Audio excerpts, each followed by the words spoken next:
All right, quick intro. Let's go. Yes.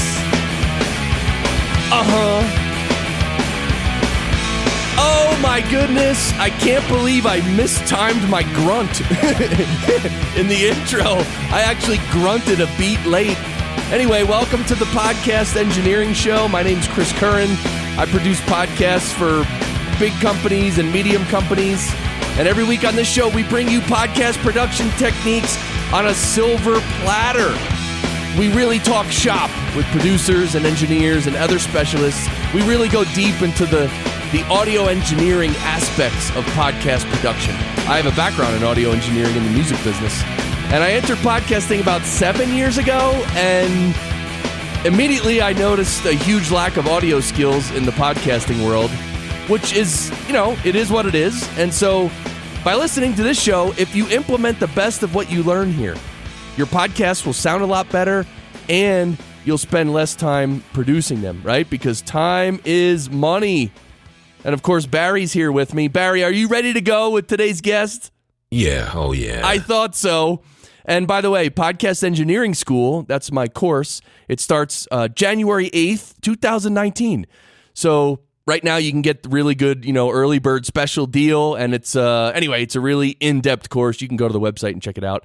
And also I recently started the Podcasters Lounge. I don't know if you heard about the Podcasters Lounge. I'm actually live streaming every Wednesday, and we're going to actually be live streaming from some really big podcasting events and audio events. Anyway, more on that later, but just look up Podcasters Lounge on Twitch and YouTube and Facebook. It's a Facebook group you can join and all that stuff. Anyway, and the idea of the Podcasters Lounge is just to be a place to hang out and talk about anything, really. It's not just about the technical stuff. So today, Georg Holzmann is back. He's the founder of Auphonic. You might remember him from episode 22, which was actually in August of 2016. So that's about 2 years and 2 months ago. Georg was on the show. He lives in Austria, and that's episode 22. That's back when I called them sessions. Remember, I used to call them sessions, and I used to mess up and call them episodes, and then I would call them sessiopodes, and it was just a mess. But Georg Holzmann from Austria, welcome back! Yeah, thanks, Chris. Thanks for the second invitation. Yeah, well, and the reason you're here is because you guys at Auphonic have done something that, for me, is epic. You guys have added some features that a guy like me, an audio engineer, these are features that I really wanted. And these new features you added really make Auphonic so much better, in my opinion. I mean, Auphonic was great already. Everybody knows Auphonic, right? Auphonic is this, you can download the software, but you can also, just upload your file to Auphonic, and they will process your file and level it and take the noise out and take out the hums and put it at a certain LUFS level and send it back to you. So Auphonic is just such a handy tool for podcasters. It always was. Everyone always loves Auphonic, right? Auphonic is just one of these services that is great. Everyone loves it. But I'm telling you, these new features are something else. So before we get into exactly what the features are, what was the reason for you guys to actually create these new features? Why'd you do it? Yeah, first, thanks. That's what we always try to do, build new great features. And if someone likes them, that's of course great for us as well. And yeah, why did we build these, or what did we try to build? So the thing Auphonic is built was basically built for mainly speech type programs like podcasts or lecture recordings, videos, and things like that, where you want to have everything on the same loudness level, which is pretty standardized. So if you have a podcast, for example, and it is not a very artistic podcast, then you want to have the loudness of the voice always somehow the same, because you want to hear it in the underground, in the car or whatever. So it should not be many variations in loudness.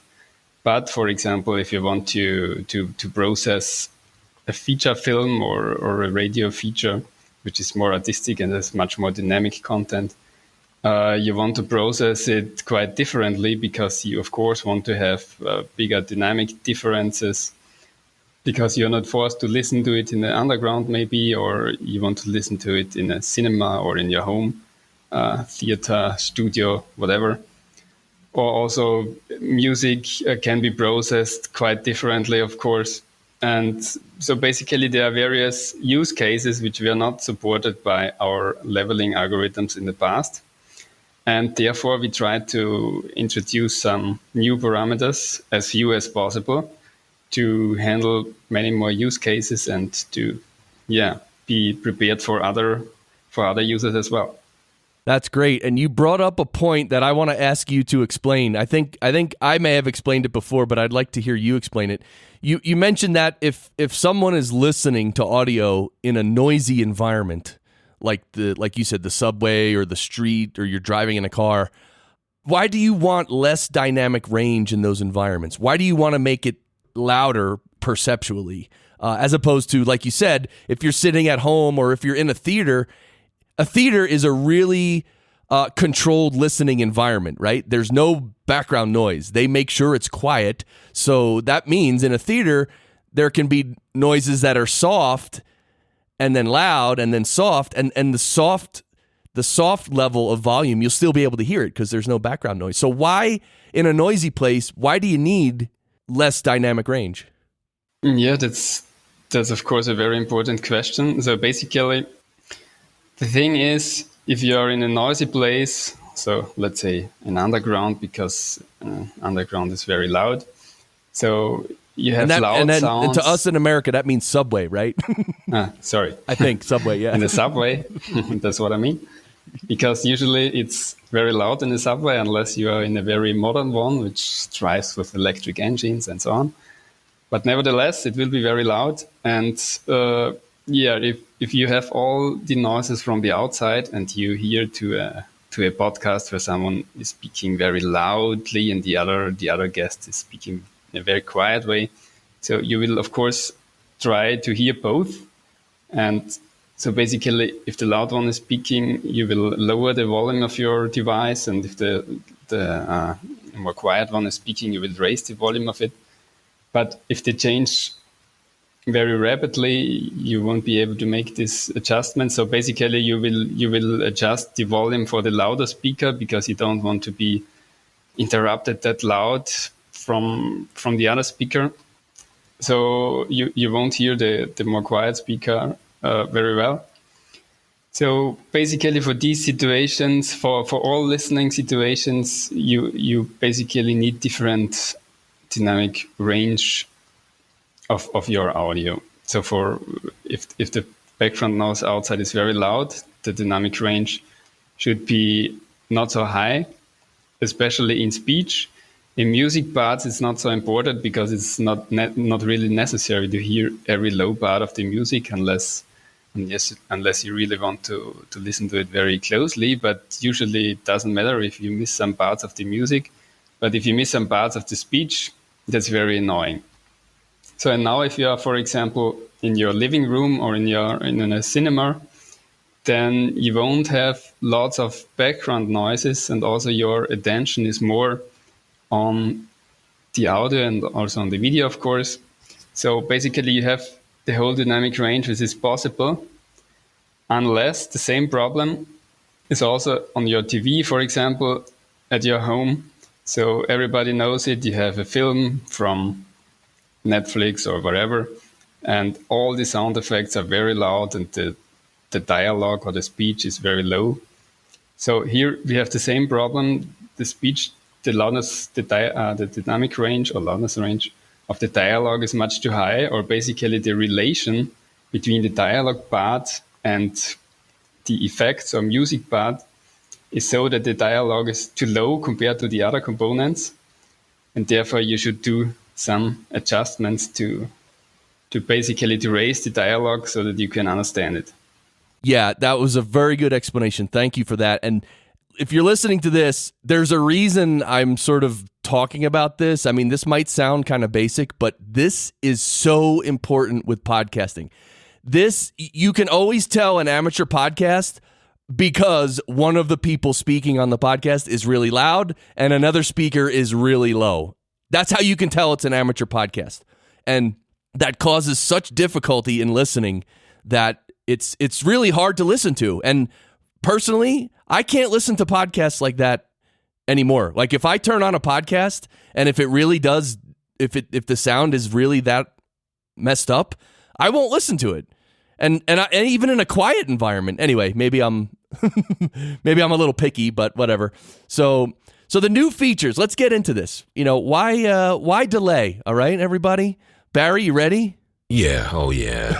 Okay, he's ready. So, all right, when you go to auphonic.com, I'm sure you all have an account there. So go, if you don't have an account there, wait, I forgot. Georg, I think if you get an account, you can actually process some audio each month for free, right? Am I remembering correctly? Yes. So in our web system, you get, if you have an account, you get 2 hours for free per month.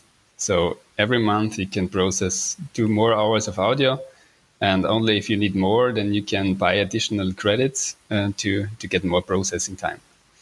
That's right. That's awesome. All right. So I'm actually doing this interview at 8 a.m. my time, Georg, and I just had coffee. Yeah. And I don't know, sometimes when I just drink coffee and then start recording a podcast, I have to cough a little bit. Anyway.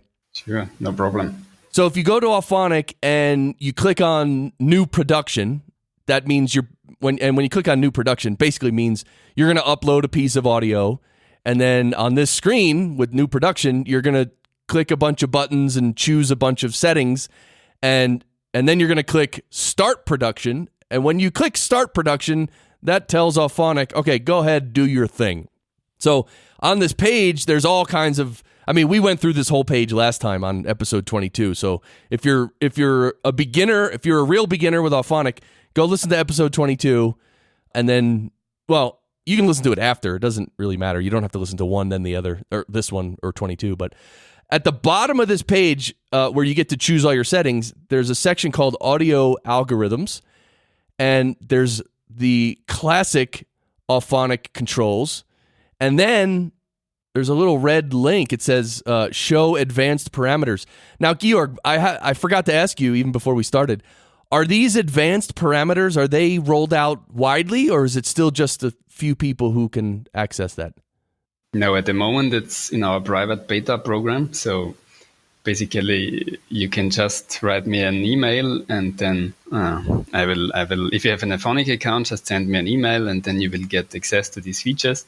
It's just because the reason for that is because we are still developing these parameters or features. So we don't want to fix the exact parameters yet, because afterwards it's very hard to change it, because everyone depends on it afterwards.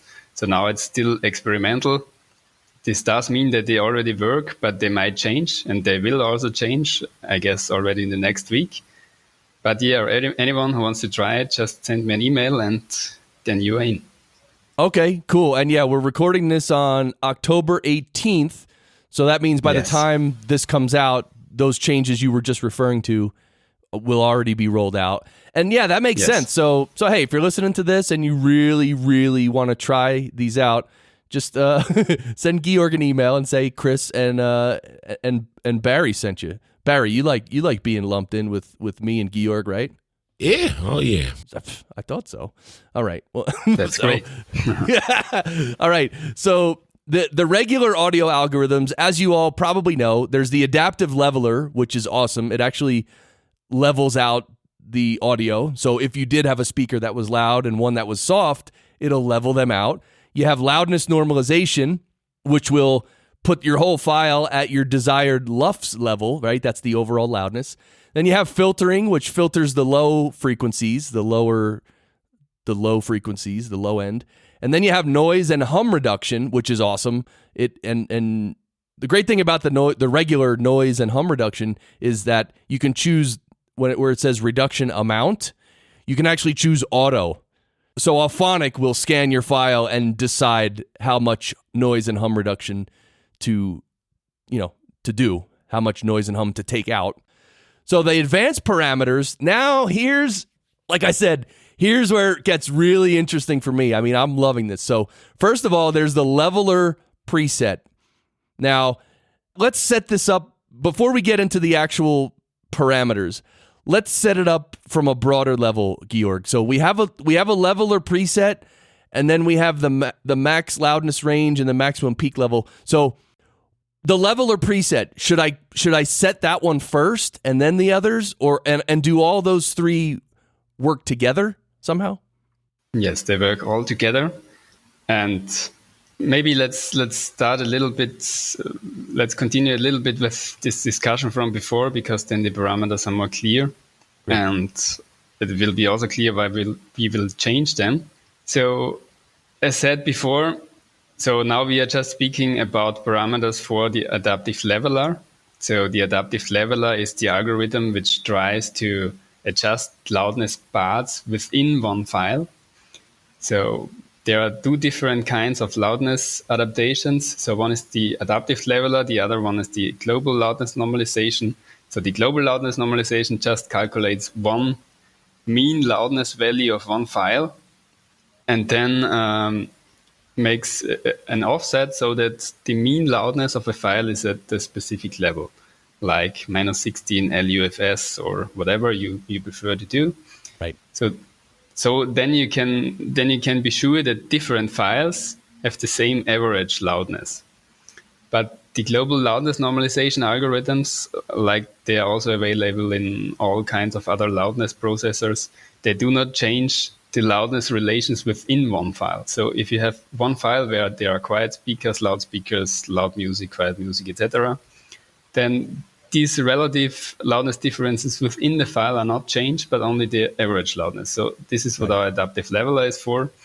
And if you use the current or old adaptive leveler, which is of course still available, but without any other parameter settings, then we will try to match the levels of all different parts in this one file. So we first analyze the file and detect where are different speakers and where are different music parts. Then we try to match the loudness of all different speakers, or if one speaker is softer, of course, it will be also raised.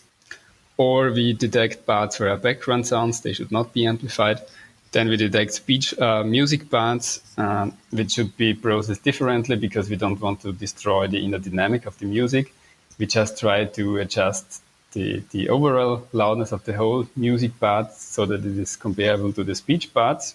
So this is the adaptive leveler, and you hear that it will somehow try to make all parts to have the same loudness. So this is of course great for a podcast because you want every speaker to sound similar. You want that the music sounds similar in loudness if you compare it to the speech parts and so on. Right. But if you have now a more dynamic content or a film or whatever, maybe you don't want that all the speakers have the same loudness or all the music are on the same loudness. So then you have now other possibilities to adjust the loudness accordingly. So usually we said before that if you listen in different environments, you have a specific range. So that's also often called the comfort zone. And if the loudness of a voice or of music is within this comfort zone, then you can understand it. So if it is outside of it, then you have to do something. So often if it's too loud, it's over the top of the comfort zone, then like for example in a television film, a loud sound effect, then you want to lower the volume of your device. Or if it's below the comfort zone, then usually you want to raise the volume. For example, if you have some speech which is too quiet and you cannot understand it anymore. So in our current system, the comfort zone is just one point. You want everything to have the same loudness. But now we have some parameters where you can just extend this comfort zone. So for example, if you have a speaker which is a little bit louder than the other one, but you say your comfort zone is bigger, then maybe they are will still go through unprocessed to our algorithms. But for example, then there is a more quiet speaker, which is much below your comfort zone. Then it will be raised to the bottom end of the comfort zone so that you will still be able to hear it. So the same is with music. If you have louder or softer music bands, then they will also be adjusted to this comfort zone. So you have loud peaks, they will be compressed. You have lower peaks, then they will be raised. So basically, you can now just not only specify one loudness target where everything is normalized, but also a range within everything is okay. And then only parts which are outside of this range will be adjusted to this range. I love this. And by the way, I think my whole show is outside of everyone's comfort zone, by the way. Yeah, but maybe not because of loudness, but because of the content. Exactly. Content. Oh my God. Yeah. So I love the way you're explaining this about the idea of comfort zone, because it really, I think I know what you're leading up to is the loudness range, correct? Yes, that's how the parameter is called at the moment, which will be changed. Maybe let's speak a little bit about this. So loudness range. So what is loudness range? You also said dynamic range before, or loudness range. Basically, everything is the same concept. It just means how much are the differences between the loud and the softer parts of a program, right, or of an audio file. So the problem now is, or the specific thing on loudness range is a defined algorithm, which is defined in these loudness algorithms like EBU R128 and all other kinds of similar algorithms. So loudness range does the following. So it is just a statistical function. So basically you just calculate all the loudness values of your program. Then you have in frames, I think these are, how long are these frames? I think these are 400 millisecond frames. So basically you have 400 milliseconds of audio. Then you calculate the loudness of these small chunks or frames. And these frames overlap. So you have many frames in the whole program. And now you want to calculate the loudness range. So therefore you throw away the frames which are very quiet, which are just below an absolute threshold. So this absolute threshold is, I think, minus 70 dB, but the exact values can be read in the paper. Then you have the remaining frames which are not below this absolute threshold. Then you have usually a relative gate.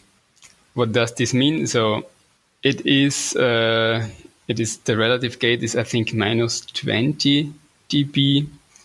Yes, and this means you calculate the mean of your loudness and everything which is below this mean, which is minus 20 dB. So the mean of all your frames minus 20 dB, then you get a value, and everything which is below you also throw them away, because if you have speech content, you have a lot of pauses between speech or other things where nothing is happening. So you don't want to skew your loudness calculation of these silent frames. So you just throw away them.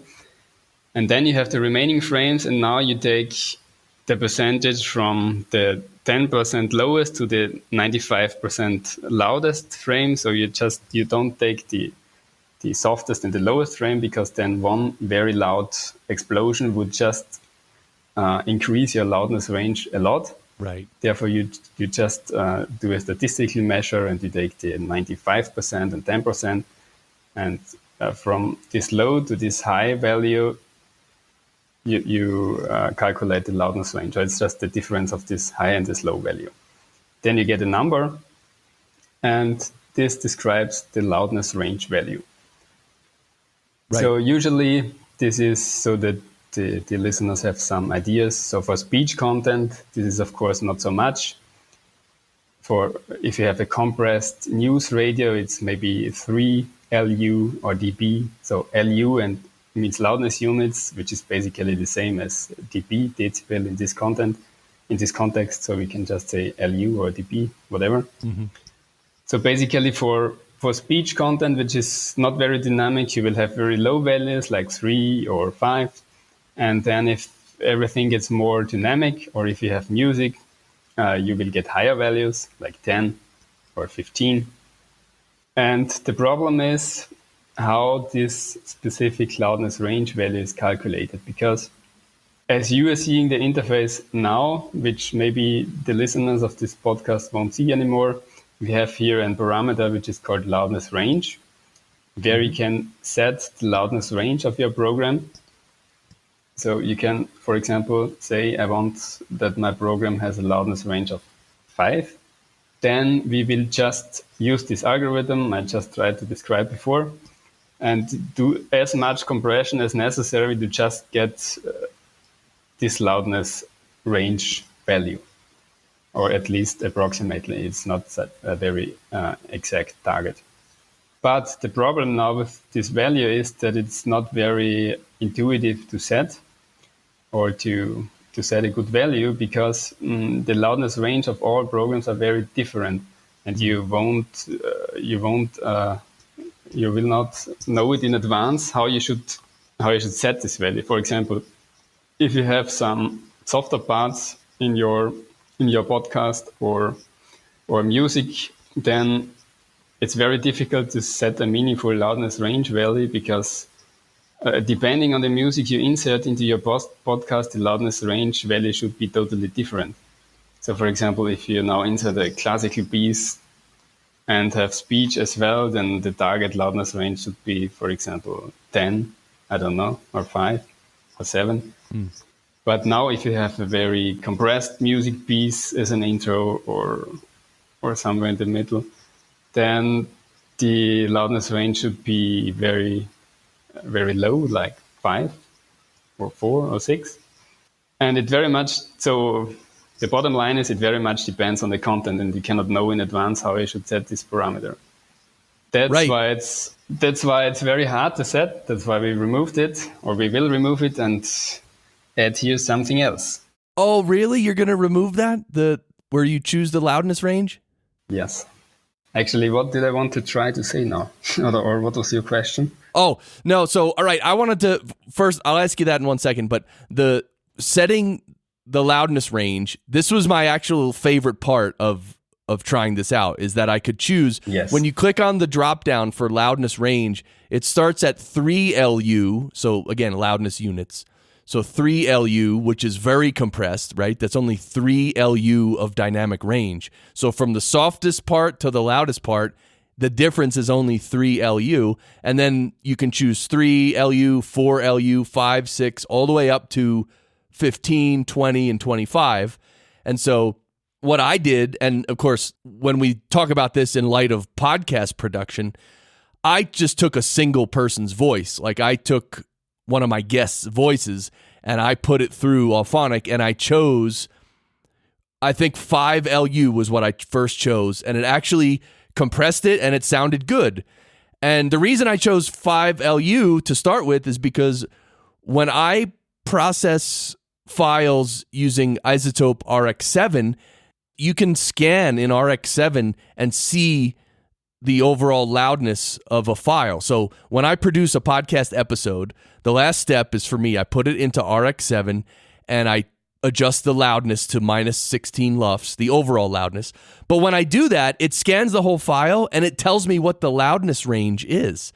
And what I've found, most of my productions of podcast episodes are right around 4 LU. So they're pretty tightly compressed. So when I was trying out this with Auphonic, first I chose, like I said, I chose 5 LU, and then I chose 4, and then I chose 3. And when I chose 3, that's when I started to actually hear the compression. Like it was compressing so much it sounded a little weird. So 3 is very extreme. 4 or 5 or maybe 6, 4, 5 or 6, somewhere in that range is probably good for podcasters. I really liked the option of choosing the loudness range. And so is that something you're going to remove, Georg? No, we won't remove this parameter, but we will just call it differently, because the thing is, this loudness range value, as you just described it, is quite useful for speech content. But as soon as you have something else in your program, it will be very difficult to predict what this value should be. Got it. Therefore, we basically just call the parameter, we will call it differently, maybe dynamic range or something similar, because loudness range is one specific term which has a specific algorithm. And we don't want to use this algorithm for these adjustments, because this algorithm just does not work for a lot of content. And we now developed another algorithm which is more universal. So you can, if you say now 5, for example, as you said, if you now set 5, the value will be similar as in our current interface, where you set the loudness range to 5.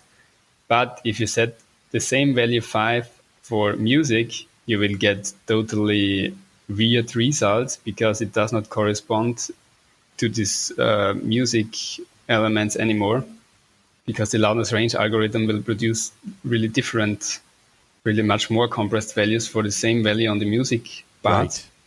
Therefore, we just developed a new algorithm which is basically similar to loudness range, but has other gating mechanisms, so that you can, if you set a parameter to 5, somehow how the result will be, also in music parts or in other parts. So it's just more intuitive to set, basically.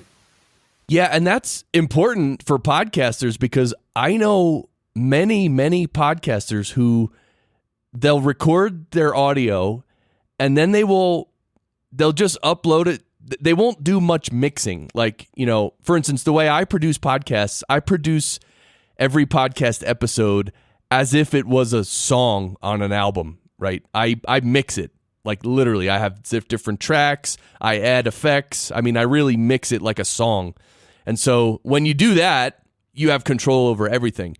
But most podcasters don't do that. Most podcasters will just record all their audio and then upload it to Auphonic. And by the way, when I say record all their audio, I mean with the music and the voices and different voices of different levels. And they upload it to Auphonic, and they want Auphonic to level things out and make it sound good. So I do feel for you, man. I really understand that trying to set the loudness range, or whatever you're going to call the new one, dynamic range, it's when you're dealing with voices versus music, it's so different that it's difficult right now. But it sounds like you guys are working on that and figuring it out. Do you think you'll figure it out so you can actually, maybe the machine learning algorithms can detect music versus speech and all that stuff? Yeah, of course. That's what we do all the time, not only in this specific setting, but in all our leveling stuff and other algorithms. We, of course, detect or classify different parts. Yeah, so what will change? So for you, not much will change. You can just use it as you did in the past or in your test.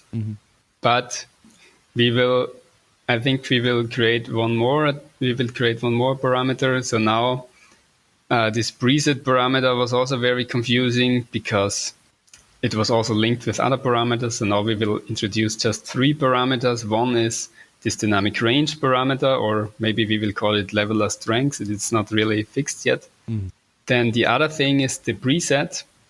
What does the preset do? The preset defines how fast the leveler is working. So what does it mean? So, for example, at the moment, it says leveler preset. There's a drop down. You get to choose between medium, hard, soft, softer, and then there's one that says speech medium, music soft, and there's another one that says medium, no compressor. Yeah. Okay, that's confusing. So at the moment, then there will be just, I think it's called slow, medium, fast, or whatever it will be called then. Okay. And what does it do? If you set it to fast, this means that everything should be amplified. Also, very fast changing low and high volume sounds. For example, if we have 2 speakers and they change very fast, and one is very low and one is very loud, one is very quiet, one is very loud, then you can do two things. So maybe this is a multi-track recording, and the loud speaker is just the speaker you want to amplify, and the low speaker, maybe you want to get rid of them. So then you can select this low preset. This will just take the foreground content or the loud content and the content which is in the background or which is much slower in level will not be amplified. And the fast preset will do the opposite. So it will just try to match everything. So it will try to match these two speakers. So maybe you missed your second track and you only have the second speaker in the first track as spill. Then you maybe want to raise the volume of it so that you can understand both. So that's basically the difference of the slow and the fast preset. So it defines what you want to amplify or what you want to level. This is also important if you have, for example, background music. If you have a recording with a speaker and very long background music segments, then we cannot know in advance if you want to amplify these segments. So you want to make the music as loud as the speaker. If the speaker does not speak for a long time, or do you want to have them in the background? So here you can again choose between slow and fast. Maybe we will introduce another name for it, but maybe it's clear. So in slow, you would not amplify the background music because you will just take the loud speaker. And in fast mode, you will also amplify the background music because everything should be amplified. Right. Yeah, that makes sense. And so I just want to say something to you, the listener, my friend. All this stuff we're talking about, like fixing volumes and like, adjusting the levels between speakers and music and all that, like, I believe that Auphonic is a tool that can fix a lot of these things, but in your podcast production, you should figure out a way so you don't have these problems. You should figure out a way to record two people speaking and how to make them almost the same volume without having to put it through Auphonic, right? Auphonic is here. Use separate tracks. Yeah. If you have two tracks, you can adjust the volume later. Right. So Auphonic is here to save us, right? Auphonic is a tool that, like, I mean, how many times, I like the Auphonic multi-track software and I have it on my computer. And how many times does a client send me audio files that are terrible because it was recorded on location somewhere and I don't know what to do with it and I'm pulling my hair out and I'm like, oh my God, how am I going to make this sound good? My first step always is I just put it through Auphonic multi-track. Just to see what it can do. Just to put it through there, let me see what it sounds like. And most times it works. It really helps. But I did want to just make that statement that what we're talking about is fixing things. So if you can figure out how to do it more professionally and more correctly first off, then we won't have to use these Auphonic tools so often. We still have to use them sometimes, but maybe not as often. And the presets, so what you're saying about fast and slow on the preset makes sense to me. It's like, how fast do you want the leveler to react? Exactly. So basically, this parameter defines what to level. So if we only want to level the foreground parts or all parts, then the other parameter, which we were speaking before, the dynamic range, defines how much to level. So how much we should compress or extend or whatever. And now there is still one thing which is often important. So often you want to level dialogue parts or speech parts different than other parts like music. So for that we will one example first maybe.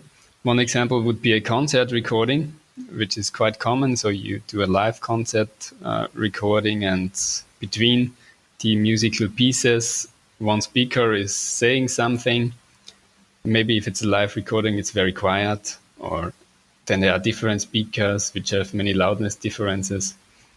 So now you want to process this file where you have different speakers which might be quiet and much too dynamic. And on the other side, you have music pieces, maybe classical music, which is quite dynamic. So you don't want to process this classical music that much because it should have still some of its dynamic.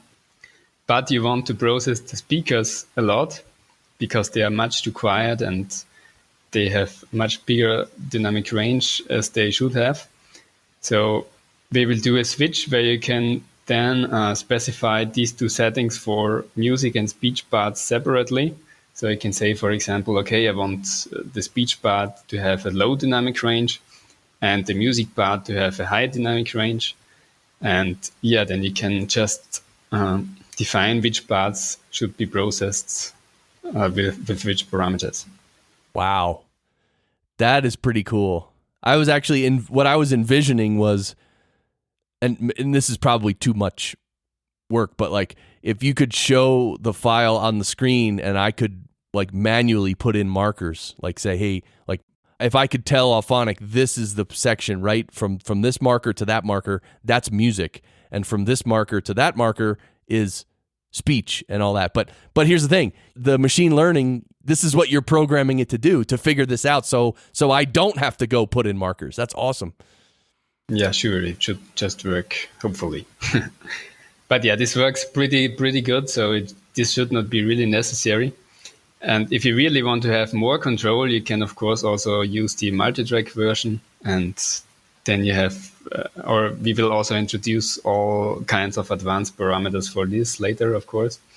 And then you can just put in one track the content you want to have for these parameters and so on. So then you can really do a manual separation of it. Yeah. And that's how I use Auphonic most times. I will, because again, I try to record every person speaking. I want to record them on their own track. And then when I upload tracks to Auphonic, it's usually one person's voice, which is really awesome. So then I can, make their voice, let's say 5 loudness units, and with an overall loudness of minus 19 LUFS, let's say. And then the second speaker, I do the same thing. And so then when I bring those two files back into my DAW software, they're both at the same loudness level and they're both at the same dynamic range, basically, which is awesome. I mean, hello, that's crazy. I love that.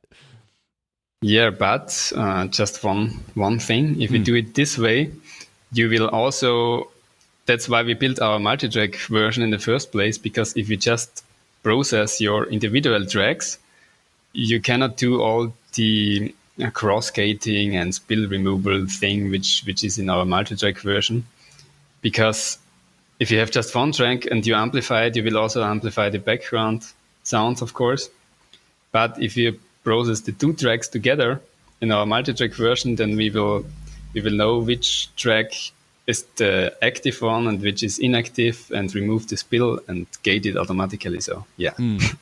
Yeah. You make a great point. That what I just described, right? I should use multi-track Auphonic for that. And the cross gating in the multi-track Auphonic is, that's the life-saving part of Auphonic multi-track. Like I said, when a client sends me files and I don't know what to do with it, the cross gating is the thing that saves the entire episode. So thanks for creating that. And I, before I forget to ask, I want to, when we're talking about these new leveling presets, the fast and the slow and stuff like that, and it's applying some compression, right, to level it and to compress it and level it so that it has a certain dynamic range or loudness range. What kind of compressor are you using? And is it just the same compressor for everything with the same attack and release time? Or well, I guess the release time might change, but the attack and release times and the ratio of the compression itself, does that change with the different presets? This does change all the time. It doesn't depend on the preset, but that's a good question, because that's the third thing which is still missing in my explanation now.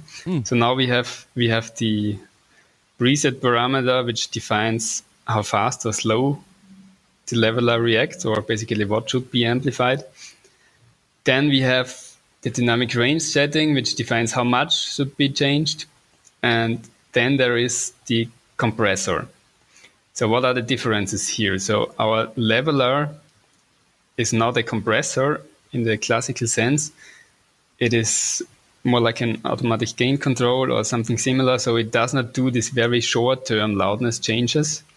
It tries to do more mid-term loudness changes. So it does not react that fast as a compressor. It just corrects the loudness of different parts, but not in very short parts like a plosive or T sounds or whatever. So for these very short-term loudness changes, one should use a compressor, and we do it as well, of course.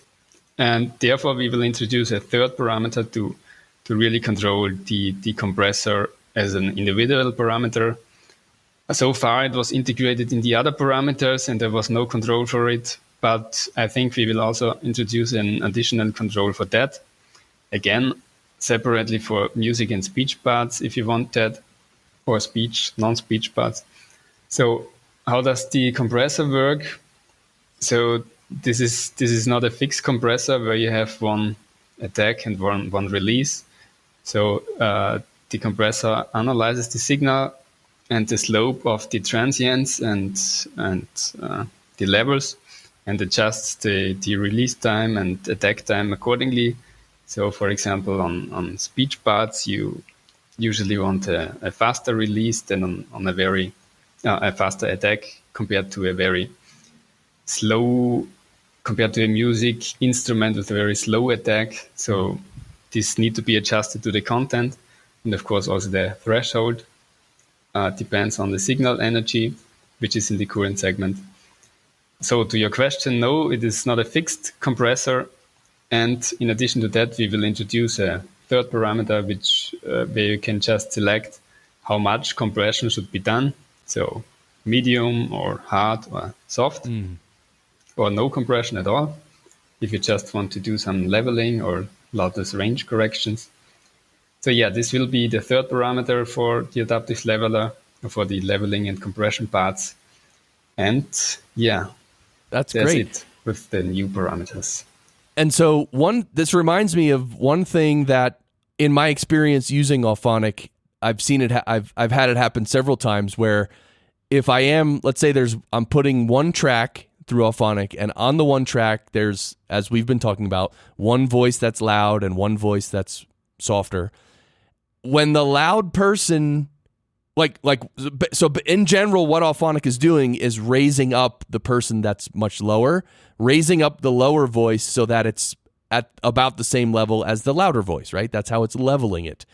But one thing, like when the loud person stops speaking, and then the softer person starts speaking, as soon as they start speaking, their volume is still a little bit low, and then it sort of ramps up a little bit. And I think that is what this new leveler preset with the fast, medium, and slow, that's going to help with that a lot, because I sort of always wanted the volume to come up quicker in terms of raising up the lower volume person. Does that make sense? Yes, that makes sense. But I think that's not what this preset is built for. Okay. The thing is, it always depends how big the loudness differences of these two voices are. So if they are very big, then you will just hear the fades. There is not much to do about this, because at some point we have to make a fade to raise the volume so that you can hear the low voice. Right. We have an own detection algorithm which detects when to do these fades. So usually this is done right before the quiet speaker starts to speak, because then you won't hear it that Right. well, because that's like in psychoacoustics it's called pre-masking. So if you have a very loud event and something happens before this loud event, then your brain does not hear it very well, because it is masked from the loud event afterwards. But of course, this cannot always be done in such a way that you won't hear it. But at least in theory, it should work. If not, we will have to fix it. Right. Yeah. And okay. So the other thing, these advanced parameters, one other control that you're giving is maximum peak level, which I really like because, I normally, for my own files and my own production, I normally use a maximum peak level of -1. And so, but it's cool because you're giving a lot of different choices for maximum peak level. Is control over that parameter going to be there as well? Is going to stay in there? Yes, sure. This parameter is also in our desktop version quite long already. So this is basically nothing fancy. It just defines what's the maximum peak level. At the moment, we have a maximum peak level in our web system. The default is -1. And if you have a loudness target of -24 LUFS or below, the maximum peak level is -2. But yeah, some people just prefer something else, so they can choose another peak level if they want.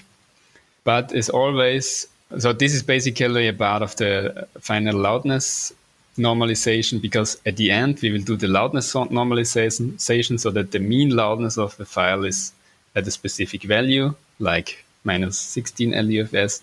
Right. And afterwards, the true peak limiter is performed. So Right. this device just ensures at the very end that there is no peak over this level. So this is a true peak limiter. What does it mean? So a true peak limiter, in comparison to a normal limiter, oversamples the signal. So in our case, we have a 4 times oversampling. In the desktop version, you can also choose 8 times or whatever. And because if you do oversampling on the signal, then you can also find intersample peaks, because if you convert the digital signal to the analog world, then there are not only the values which are in the digital world, because there are also values in between, which are, because the analog world is continuous, so we have to interpolate the values in between. And these in-between values might still be over the peak level you set in your digital device.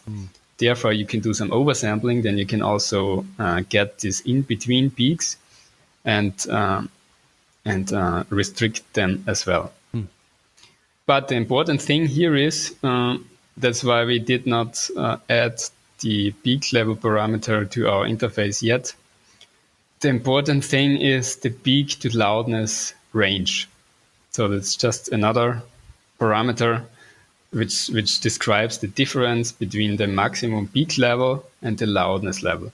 So for example, if you have a loudness of -16 and you have a maximum peak level of -1 dB true peak, then you have a peak to loudness range of 15. So -1 minus -16. And this peak to loudness range should not be too small, because the smaller this value will get, the less dynamic range is available in your output file, because then you just squash everything in a very small boundary. So basically this difference between your loudness target and your maximum peak level should at least be 15, or for more dynamic content, of course, more. Yeah, that makes sense. So that's the peak level. And then the other new feature is with the hum reduction. So when you enable the noise and hum reduction, these other two parameters become available. One is called the hum base frequency, which the choices are 50 hertz and 60 hertz. Let's talk about that first. Why are there only two? Oh, by the way, are you going to keep this feature in there? Yes, sure. This will be kept in. So now 50 hertz and 60 hertz, those are the two most common hums, because electrically speaking, is that correct? Yes. Maybe we start a bit before. We have, as you already told at the beginning, we have noise reduction algorithms built into the system. And basically they decide everything automatically what should be done. So if there is noise and how much noise should be reduced, we have classifiers for that, which classify different noise segments and extract noise profiles in pauses and things like that. And we have the same thing for hum reduction, for power line hum, because this is very difficult to remove. So we also classify different hum characteristics in different noise segments. For example, in one segment you have a hum of 50 hertz, then in the other segment you don't need hum reduction. And we also decide how much hum reduction is necessary and detect all the partials of the hum base frequency and things like that. So usually this is all done automatically. But we have now 2 additional parameters where you can control all these combinations so that you really can set what you want to do. You can now say, okay, I only want to do noise reduction and no hum reduction, or vice versa. I only want to do hum reduction and no noise reduction. Then you can, of course, also specify how much noise reduction with the parameter noise reduction amount, which is an old parameter. And then these 2 new parameters, with these you can set which hum base frequency you want to remove. So in case our classifier would detect something wrong, which should not be, but who knows, you can set, okay, I want to have a 50 hertz hum reduction or a 60 hertz hum reduction. This is for Europe and US. And I don't know the exact frequency in the other countries, but it's also 50 and 60.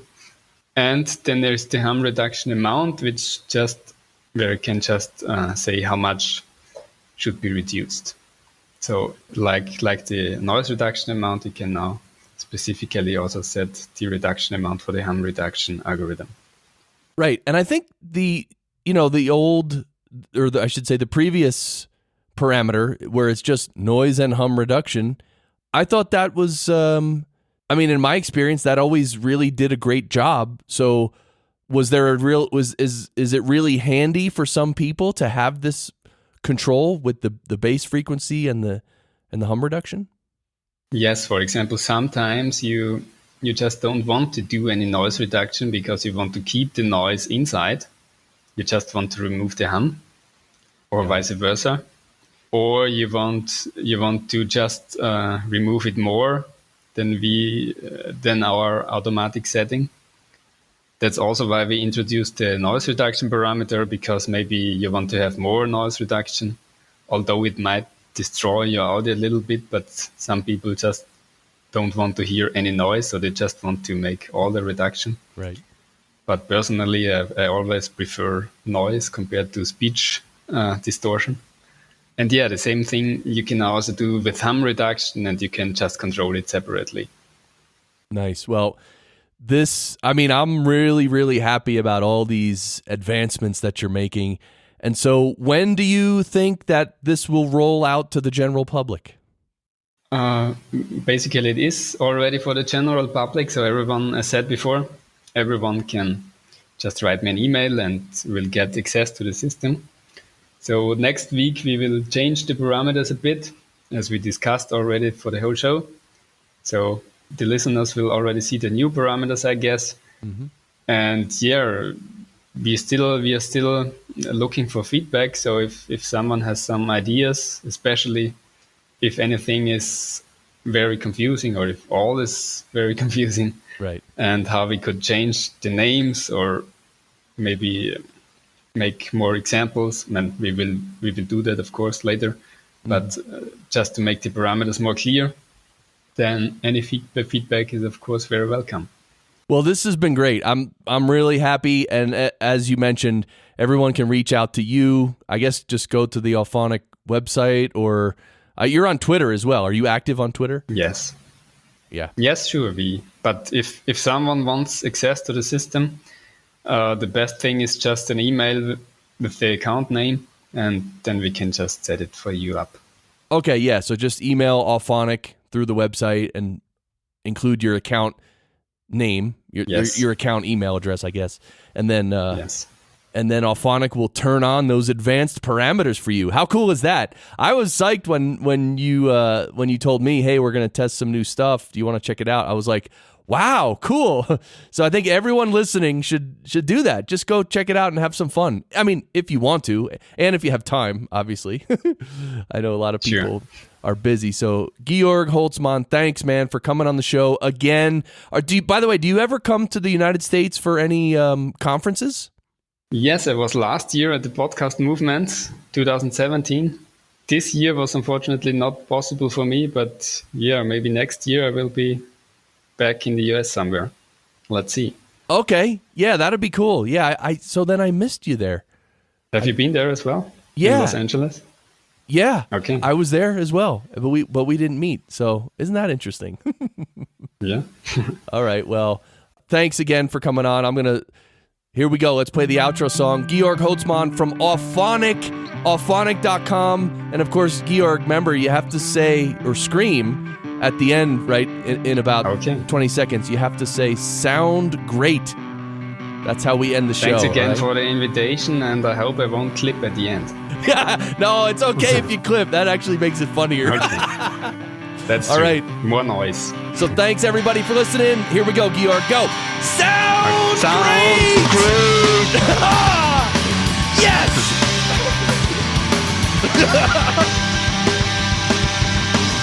Walk away from me where you can play that part so well. But you're playing out on me now. You like to lose control where it's quite a feeling, isn't it?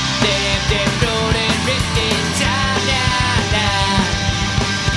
You tell me that you found something better.